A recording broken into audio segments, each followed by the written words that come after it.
Lunbo oui, actualité yi ak li nga xamante mooy bu baax bi Walf Quotidien alors li nga xamante ni def nañ ko ci seen une daanaka yëpp riche dinañ ci comp tuuti rek alors dossier Sweet Beauté Spa nekk loo xamante ni depuis pratiquement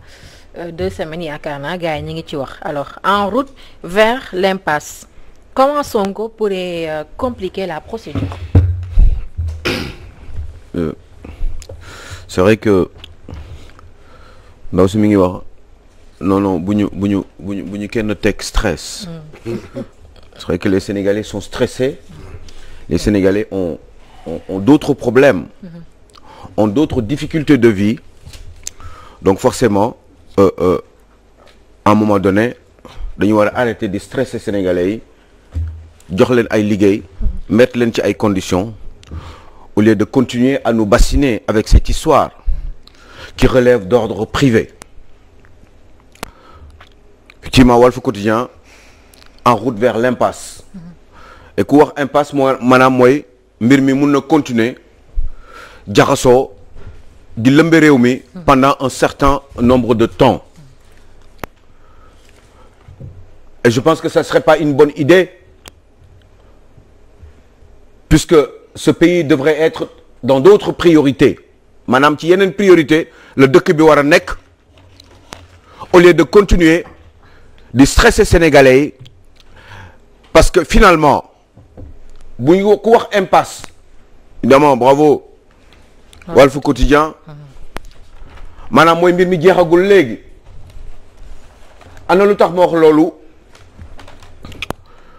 mooy mbir mi mbirum xale bu jigéen la boo xam ne dafa ne Ousmane Sonko daf ko violé. Eh ben Ousmane Sonko nee na loolu yëpp ay traque la contre sa personne et que sénégalais yi dofuñu,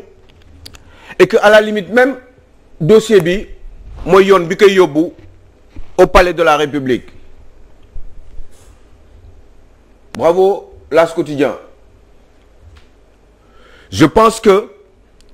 en attendant Fatouka, sénégalais yi am nañu problème ak mbas mi. Sénégalais yi ñi ngi nekk ci seeni stress. Bravo Charles pour le ça va très bien avec situation bi d'aujourd'hui. Des fois il peut paraître très inspiré, parce que évidemment les Sénégalais sont stressés, parce que ku si nekk Fatou chaque suba teel yaa ngi jéem a fajaru entre BRT machin les travaux dans ce pays, entre daw gaaw wuti dara indi joxe dépense, entre daw daal wuti dara, entre temps soxna si mi ngi jéem a seet borom boutique bi ndax mën na ko am lu mu ko lebal le temps que monsieur il revienne. Des fois borom kër gi dina ñibbi si sans rien, si suba sa ndaw si delluwaat ci borom boutique bi ne du ko lebal, waaye borom kër bi borom góor gi ci kër gi en attendant moom delluwaat na wuti lu mu am pour mën a non seulement joxe dépense waaye fay bor yi. Donc loolu ñu ngi ci stress effectivement, waaye pendant que ñu nekk ci stress bi ñu ngi wax problème mu buy relever, comme je le dis à l'entame, problème qui relève d'ordre privé Fatou, parce que benn xale bu jigéen moom moo accusé xale bu góor ne ko yow yaa ma doon violé. Loolu chaque jour nga gis ko ci tribunaux yi,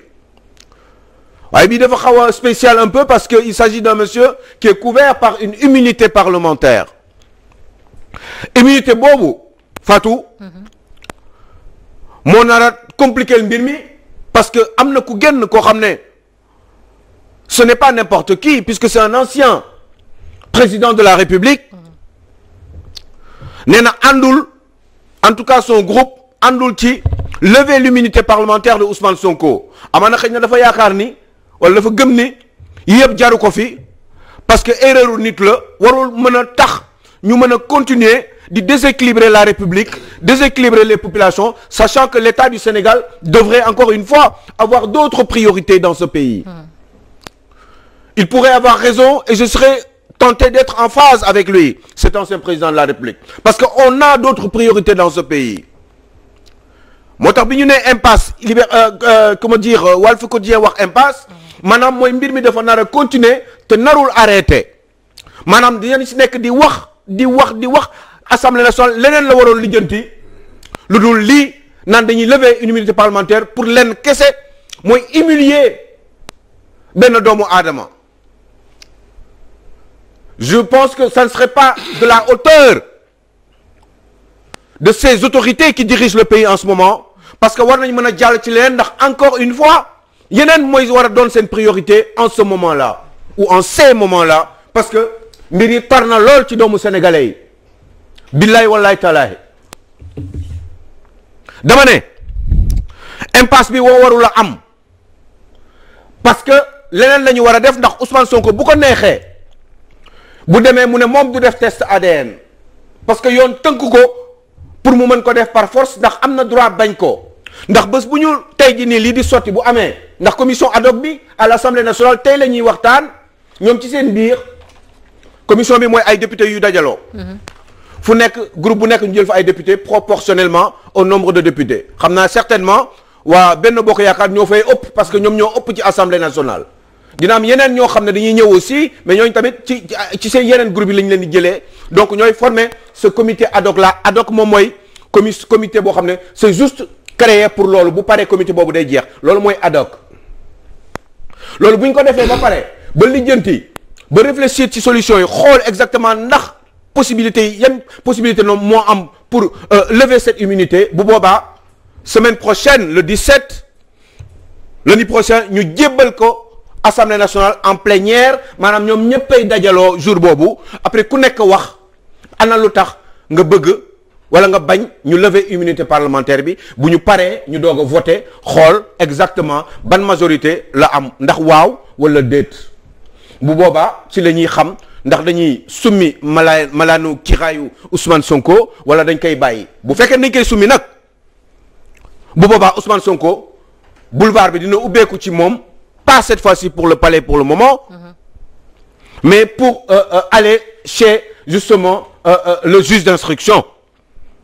pour que enquête bi mën a juge bi mën a instruire ci dossier boobu ba xam ndax après day def non-lieu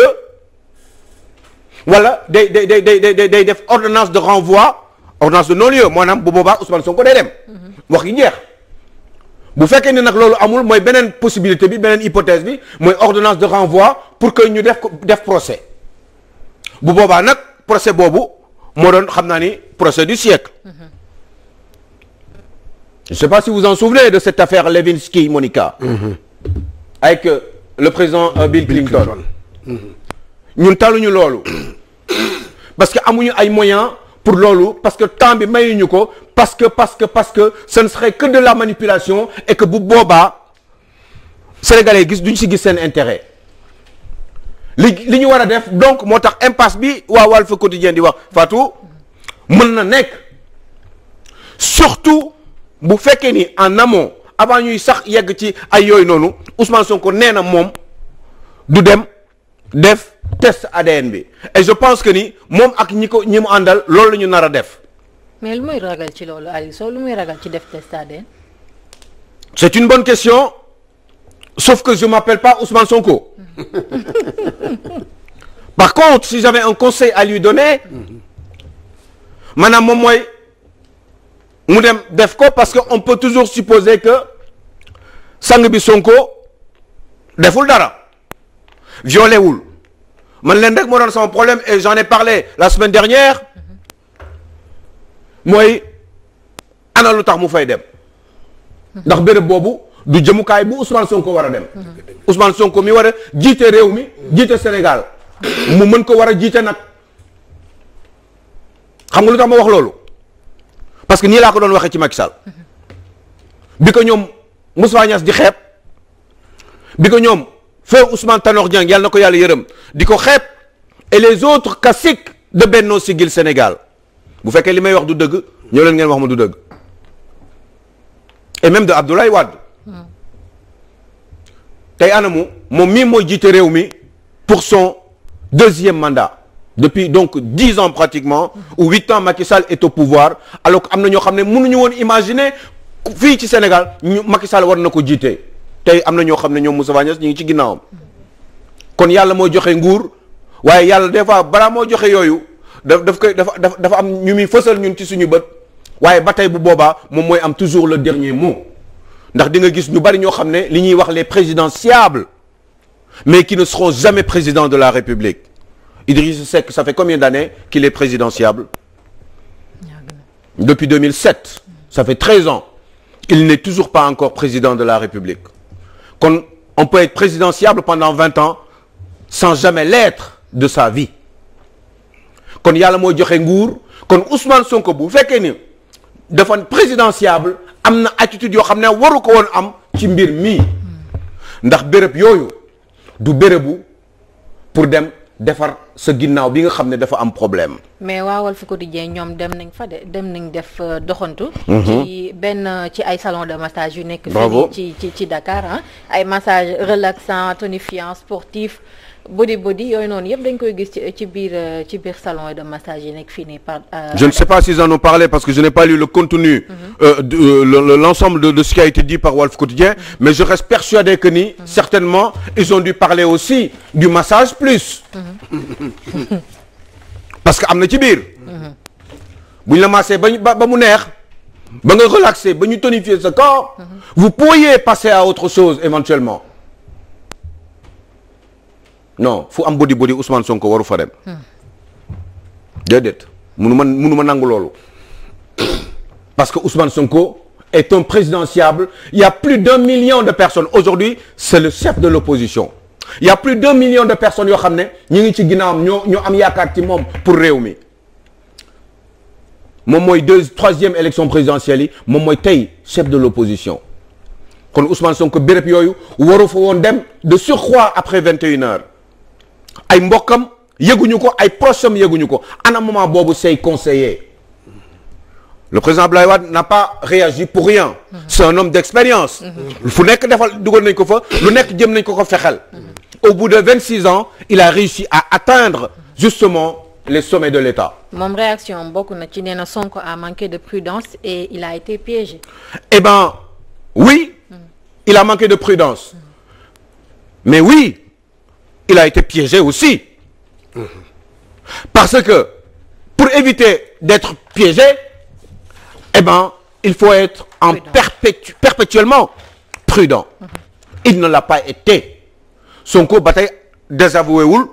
ni moom dem na ci béréb boobu waaye vous savez Cheikh Diane Gomis Sénégal 70 kinésithérapeutes ñoo fi nekk Sénégal 16 millions d'habitants lañ à peu près 200 000 kilomètres carrés 70 kinés professionnels dëgg ñoo fi nekk 70 maanaam juróom-ñaar fukk kinésithérapeute ñi xam ne ñooy massé di defar sa yaram di xëccaat say yax et cetera professionnel laa wax am ay diplôme ñoo fi nekk salon de beauté yi fi nekk yépp à 99% du ñu ay salon de beauté pour feebaru Ousmane Sonko salon ñi war a faj Ousmane Sonko commencé woon na ko au début ci benn kiné benn spécialiste j'allais dire un libanais xam nga ban tur la fii ci biir Ndakaaru la doon dem après bi mu paree libanais bi xaw ma dafa dem wala je sais pas en tout cas mu jógee foofu dem ci un autre spécialiste un vrai kiné waaye kooku dafa mujjee génn dem bitim réew ci la dem ci Rose Wardini dans son institut de beauté foofu la Idriss Seck doon dem fan yële bi nga may laaj. fi nga doon fa kii woon. fa la Idriss Seck nekkoon dégg nga wax bi ñu koy wër foofu la woon. d'accord merci. léegi mun naa ko wax parce que jóge na fa. lu xam nga yokkal la ci sax dama la ci yokkal ci loolu kontaan continuer mais hôpitaux yëpp am na ci kii de rééducation. hôpital général de Grand Yoff. waaw Idrissa Pouye. voilà yëpp am na. waaw hôpital principal am na fa man sama soxna Fall lay kii. 25000 entre 25000 et 50000. merci Ousmane Sonko vous avez 1 million de francs par mois pour dem faju en 20 séance bu nekk lu mu cher maximum 50000 et encore j'ai exagéré. mun na nekk sax 20 000. kon quand vous me dites que vous n'avez pas d'argent yow boo ma ne amuloo xaalis moo tax nga dem foofu noonu nga xam ne non juste rek non et puis surtout que avant cela sax même il était prêt à partir en France pour continuer def faju bi foofu ci la commencé pour x raison demul waaye dem ci salon boobu du woon sa béréb. dëgg nañu waxante dëgg te yàlla dee parce que man dama am problème parce que man dama bëgg di nelaw tranquille te man li may ñàkk nelawloo man xam naa ko man mooy di wax lu dul dëgg. Je suis à la recherche perpétuelle de la vérité. Vous ne devriez pas y aller. Ouais, ce n'est pas une raison pour l'État du Sénégal de continuer à vous humilier parce que nit kese nga à la base. Ouais, comme ñun dafa am nu ñu tëddee dans nos us et coutumes, dans nos cultures, dafa am yoo xam ne il fallait l'éviter. Peut-être même moi qui vous parle, ça ne me dérange pas. Parce que encore une fois, ça peut relever naturellement de l'ordre privé. Sa vie la, sa intimité la. te man dama bëgg nit di am liberté am waaye da nga nekk ci population boo xam ne dafa am lu taxoon ñu bëgg la yoo xam ne moom nga doon véhiculer par rapport à votre comportement. Oui, vous avez demandé à votre chef religieux qu'il est inspiré ci alxuraan ci l'islam mu ne la nga dem dina la nga dem kay bu fekkee ni effectivement faju kese la fa yóbbu ndax góor gynécologue muccal na jigéen. loolu warul am problème bu fekkee ni liggéey bi la waaye béréb bi yow boobu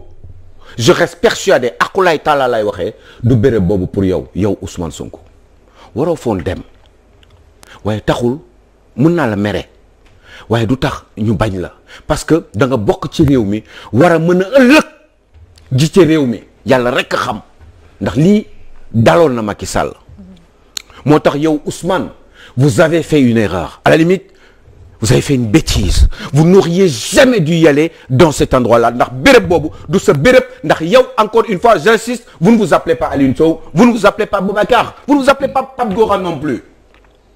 xam nga na nga tudd Ousmane Sonko benn waay boo xam ne dafa jóg nee na dafa war a nekk ci réew mi waa joo xam ne dañ koy fexeel dans nos républiques bananières africaines nga xam ne yii daf fi fréquent dëgg la kon yow ba pare nga yëg ni yow nii yow Ousmane nga yëg ni yow mi gaa ngi lay fexel merci waa ana lu la dal voilà est-ce que seytaane la est-ce que qu'est-ce qui vous a pris parce que yow demoo fa benn yoon demoo fa ñaari yoon parce que bu doon benn yoon kese admettons nga xool kayit yi nga ne Ousmane kayit yi baax na fii kii bu légal la am nañ ay kayit war naa fa dem parce que fii ku nekk am nga ay kayit admettons parce que ñi ñaa ngi ne léegi foofu amul kayit pourtant yow nee nga am na ay këyit waaye d'accord admettons mu am ay këyit nga dem fa benn yoon ku xool situation yi xew ci biir ces salons de beauté là Ousmane xam nga ni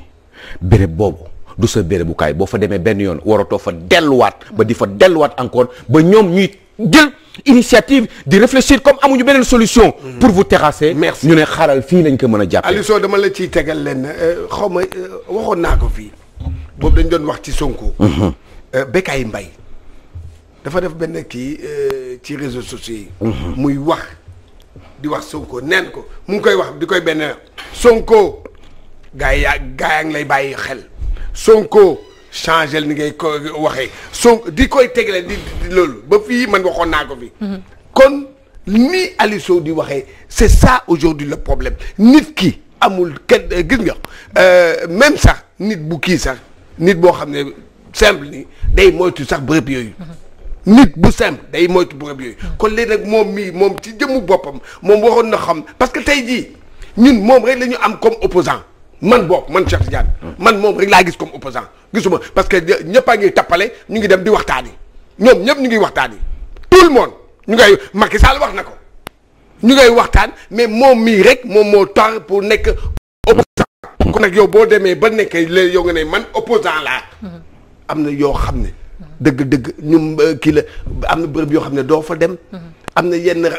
nit yoo xam ne doo toog ak ñoom am na noonu nga koy defee parce que tu es appelé à être le président de la République du Sénégal léegi nag comme am na fu Aliou Sow waxee dëgg la gis nga man dama ko waxoon gis nga espace politique bi il faut qu'on soit sportif quoi dafa ci am solo c'est un voilà fair play c'est un match de football dégg nga nañu jël règlement bi ne ko ñëpp jaarale ci règlement bi tey jii Sonko bu fekkee ne bu ñu demee ci match bi Sonko mënul am tant de kii moom mu wàcc mais Kanta di koy jalgati ba nga xam ne du mun a dugg du mun a bokk ci match bi. loolu moom moo jaaduwul. xam nga mbir yu salte yii. yooyu la ñuy bàyyi. ñëpp nag Ablaye Wade wax na ko nii. ko su moom nee na je condamne cette façon d'éliminer un adversaire. mais c'est ça mais c'est pas joli dafa rafetul c'est que ñoom dañu am ay jeux dañ koy def ñëpp nag gis nga ñëpp lañ koy def nag. du Sonko képp koo xam ne daal tenir na leen tête maanaam nee na leen non. ku leen di wax non. ñu ngi lay fexel. dañ koy def di koy def mais ci problème bii nii dafa bëri chaque jour Aliou Sow ay information yoo xamante ne day génn nemmeeku nañ si ay intox yu bëree bëri parce que ba tey ci Walf Quotidien gis nañ accusation de viol, le certificat médical qui blanchit le mot sperme n'apparaît nulle part dans le rapport du gynéco alors que gis nañ rek vendredi maître El Hadj Diouf ci benn plateau bu nekkoon TFM jàkkaarloo mu wax que gars yi am nañ le sperme de Ousmane Sonko alors que certificat médical bi le contraire la wax. Oui, il faut être sûr que mun na certificat médical bi mun na bañ a wax turu sperme. Le mot sperme S-P-E-R-M-E mais mun na wax leneen. Moi j'attends d'avoir le rapport mën ko liiral sama bopp. parce que gëm naa ni dégg naa français. parce que mun nga wax te doo wax sperme. mun nga utiliser beneen jargon. donc man xamuma je sais juste que dans ces genres de salons viol munu faa am. viol munu faa am parce que salon yi en général dafay am toujours un bodyguard maanaam genre nitu de sécurité yooyu les gens costauds là qui restent en permanence ci salon yooyu discrètement pour bu coow jibee. Je le dis parce que je me suis énormément renseigné cette semaine ci affaire bi am na ay salon yoo xam ne dañuy def ay publicité ci yenn site